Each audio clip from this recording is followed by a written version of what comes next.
కి ఘనపాటి పత్తిపాటి అని చెప్పొచ్చు. ఇక్కడ ఒక చక్కటి నరేటివ్ని కట్టుకథ చక్కగా అల్లి ఒక వ్యక్తిని ఈ పుల్లారావు గారు స్టేషన్కి పంపిస్తాడు. పంపించి ఒక కంప్లైంట్ ఇప్పిస్తాడు. ఇదంట 5.5 ఏళ్ల కిందట 2019లో అట ఒక టీడీపీ సామాన్య కార్యకర్త సోషల్ మీడియాలో అబ్యూజివ్గా అసహ్యంగా పోస్టులు పెడితే దానికేదో స్టేషన్లో కంప్లైంట్ వెళ్ళిందట. పోలీసులు డ్యూ ప్రొసీజర్ ఫాలో అయ్యుంటారు. దానికి నాకు సంబంధం ఏంటి? ఇప్పుడు ఈ కట్టు కథను ఎలా వెళ్ళారంటే, ఈ వ్యక్తిని ఎమ్మెల్యే కంప్లైంట్ ఇప్పిస్తాడు. ఇక్కడ పోలీసులు కంప్లైంట్ నమోదు చేస్తే అది ఎమ్మెల్యేనే చేపించాడు, ఈ పుల్లారావు గారేనని అనుకుంటారు జనం అని చెప్పి ఇక్కడ ఇప్పించి ఇక్కడ ఏమీ చేయకుండా మళ్ళా ఇదే కంప్లైంట్ని హైకోర్టులో ఇప్పిస్తారు. హైకోర్టులో ఇప్పించిన తర్వాత హైకోర్టు ఏమంటది? హైకోర్టు ఏమన్నదంటే, ఇది హైకోర్టు ఆర్డర్, నిజాది వినిపిస్తాను. Learned assistant government pleader takes notice on behalf of the respondents and state and seeks time for getting instructions. List in second week of February 2025. ఇది ఆర్డర్. అంటే దీని అర్థం ఏంటంటే, దీని రెస్పాండెంట్స్ ఎవరైతే ఉంటారో అంటే పోలీసులు, హానరబుల్ హైకోర్టు పోలీసులని రిమార్క్స్ అడుగుద్ది ఈ కంప్లైంట్ సంబంధించి.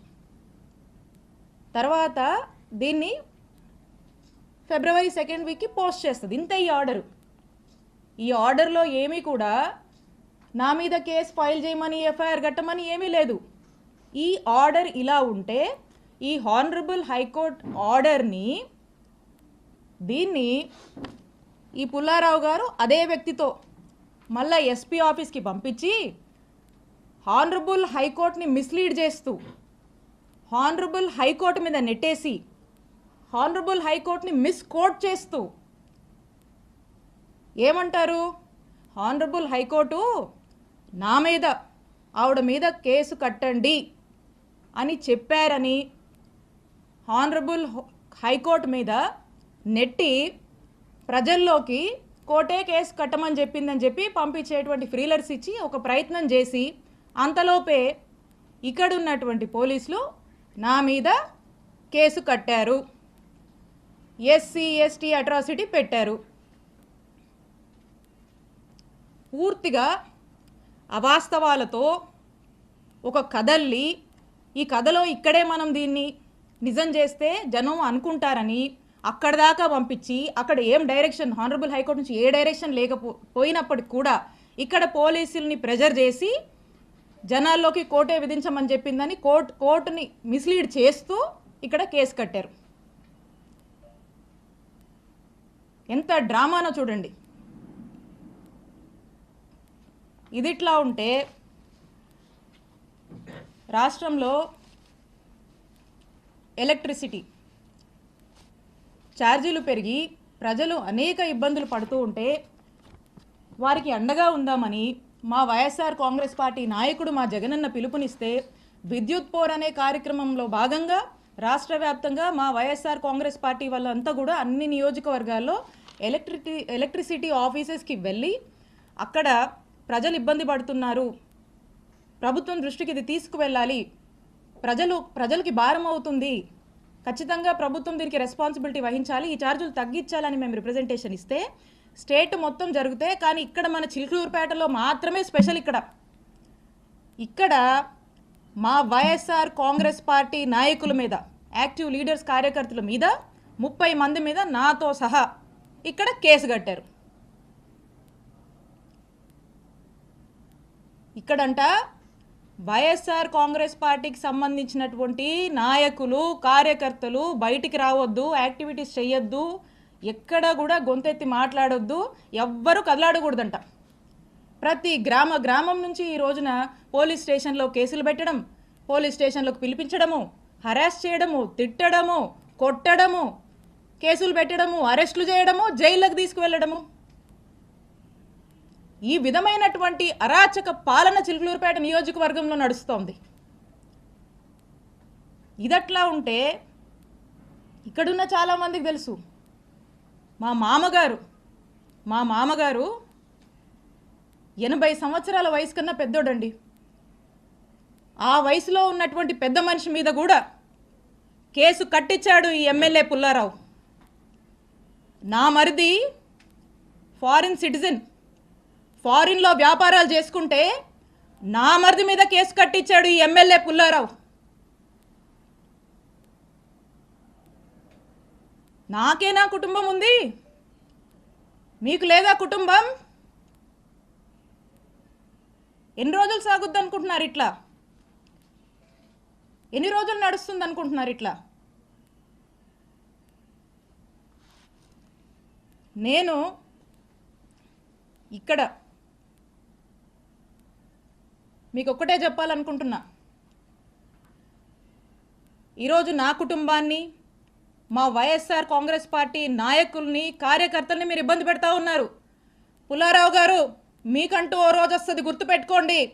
ఇంకోసారి చెప్తున్నా, మా కుటుంబం జోలికి వస్తున్నారు కదా, మాది పురుషోత్తపట్నం, గుర్తుపెట్టుకోండి, ఊహించుకోండి ఒకసారి.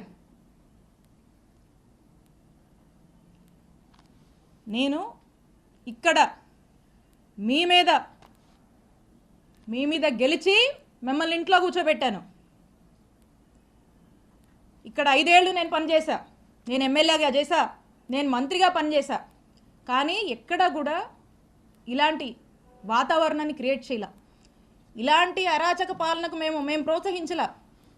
ఎక్కడా కూడా ఏదన్నా కూడా చట్టం తన పని తాను చేసుకుపోయింది తప్పితే మేము ప్రొవోక్ చేసి, మేము మా ఇంట్రెస్ట్లు ఏమి చెప్పి ప్రజల్ని ఇబ్బంది పెడుతూ ఈ రకమైనటువంటి అక్రమాలకు మేము పాల్పడలా. ఒక పీస్ఫుల్ ఎన్వైరన్మెంట్ ప్రతి ఒక్కరికి, అన్ని వర్గాల వాళ్ళకి మేము కల్పించి ప్రతి ఒక్కరూ కూడా సంతోషంగా ఉండి, వాళ్ళకి ఇంకేదైనా కష్టాలు ఉంటే వాళ్లకు మేము తోడుగా అండగా ఉండేటువంటి కార్యక్రమాన్ని చేశాం. ఇక్కడ నేను ఎమ్మెల్యేగా ఉండి, ఇక్కడ మంత్రిగా ఉండి, ఇక్కడున్నటువంటి ప్రజలకు కొన్ని వేల కోట్లతో గవర్నమెంట్ హాస్పిటల్ నిర్మాణం చేస్తే, ఈ రోజున మన చుట్టుపక్కల ఉన్నటువంటి నియర్ బై ఉన్నటువంటి జిల్లాల్లో వాళ్ళు కూడా, మనకి ఇటు ఉన్నటువంటి ఊర్లలో అందరూ కూడా చక్కగా వచ్చి ఈరోజు వేల సంఖ్యలో చక్కటి వైద్య సేవలు పొందుతున్నారు. ఎప్పుడో చిరకాలపు కలగా ఈ చిలుకూరుపేట ప్రాంత ప్రజల కలగా ఏదైతే బైపాస్ ఉందో, ఆ బైపాస్కి సంబంధించి ఏదైతే ల్యాండ్ ఎక్విజిషన్లో భాగంగా రైతులకు డబ్బులు రావాల్సి ఉందో, ఆ డబ్బులను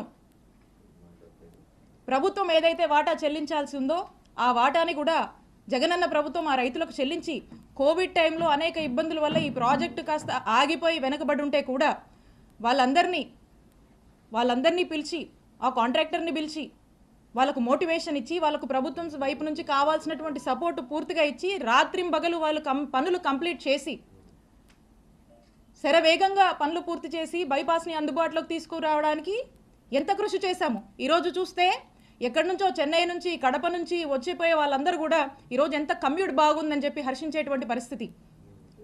ఈరోజు ప్రతి ఒక్కరు కూడా యాక్సిడెంట్లు తగ్గి సంతోషంగా ఉన్నటువంటి పరిస్థితి. అలాగే చిలకలూరుపేట పట్టణ ప్రాంతానికి సంబంధించి అమృత్ పథకం చివరి దశలో ఉంది. ఆ చివరి దశలో ఆ కొన్ని పనులు జరిగితే ఆ ప్రాజెక్ట్ కంప్లీట్ అయిపోతుంది. దాని మీద దృష్టి పెట్టండి. లేదు, మీ దృష్టి దీని మీద లేదు. మీ ప్రభుత్వం పుణ్యమా అని ఈరోజు చూస్తున్నారా, నియోజకవర్గంలో వ్యవసాయం చేసుకునేటువంటి రైతులు పత్తి, మిర్చికి సరైన గిట్టుబాటు ధర లేదని చెప్పి ఏడుస్తున్నారు. మీ ప్రభుత్వం పుణ్యమా అని నిత్యావసరాల ధరలు, ఆ వస్తువుల ధరలు పెరిగి సామాన్యుడు కొనుక్కోలేక ఎన్ని ఇబ్బందులు పడుతున్నారో ఒకసారి తెలుసుకోండి. మీ ప్రభుత్వ పుణ్యమా అని వ్యాపారస్తులు వ్యాపారాలు సరిగా సాగక, ఆ వ్యాపారం సాగించాలన్నా మీరు పెట్టే ట్యాక్సులు, మీరు అడుగుతున్నటువంటి మెంబర్షిప్లు కట్టలేక ఎన్ని ఇబ్బందులు పడుతూ తలబాదుకుంటున్నారో తెలుసుకోండి. ఇవేవి మీకు పట్టవు. పూర్తిగా మీ ఫోకస్ 2 అంశాల మీదే.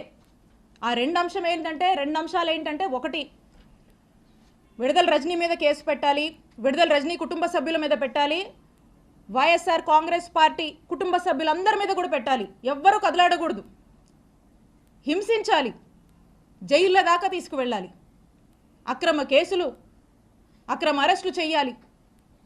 ఇదొక ఇంట్రెస్ట్ అయితే మీకు ఇంకొక ఇంట్రెస్టు హ్యాపీగా జోబులు నింపుకోవాలి. సామాన్యుల్ని కూడా ఇబ్బంది పెట్టి అక్రమంగా డబ్బులు సంపాదించాలి, మీ జోబులు నింపుకోవాలి. దోపిడీ, అక్రమ సంపాదన, అక్రమ కేసులు,